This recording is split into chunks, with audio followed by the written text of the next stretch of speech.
Adam, thank you. New at 6 right now, some South Carolinians face pending charges for offenses that were previously illegal but are now allowed. Some lawmakers say it's just not fair, and so they are pushing to change that. State House reporter Mary Green explains.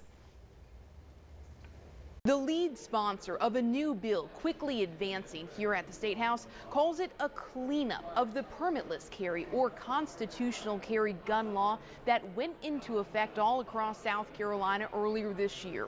You get pulled over for speeding or whatever, and officer says, do you have a gun? Sure. And it'll be either between the seat, under the seat, in the book bag. You'd have to either have it in a locked compartment in your vehicle or the center console. That type of incident was a violation of the law for a long time in South Carolina and would have likely led to an unlawful carry charge. But under the permitless carry gun bill the governor signed into effect last month, it's no longer illegal. So person A pled guilty to unlawful carrying 2 days before Governor McMaster signed the bill.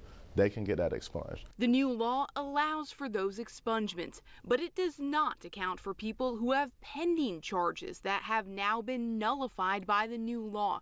So this bill would dismiss those charges. The intent of this is not to find some loophole to just throw away cases. This is legitimately to protect those who now, constitutionally are allowed to carry anywhere, to not have to plead guilty. There is a caveat. If that unlawful possession charge was used as probable cause for another offense arising from the same incident, this bill would not dismiss the other charges. The South Carolina Sheriff's Association told a House Judiciary Subcommittee on Wednesday it has some concerns with this bill. This bill as written doesn't allow law enforcement and prosecutors to go and look at every single case and evaluate the merits of the case to then make a decision.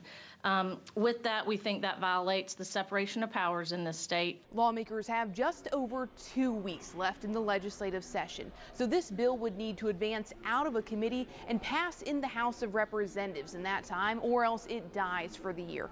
But this bill is moving much more quickly than most, having already passed in the Senate unanimously after only being filed just last month.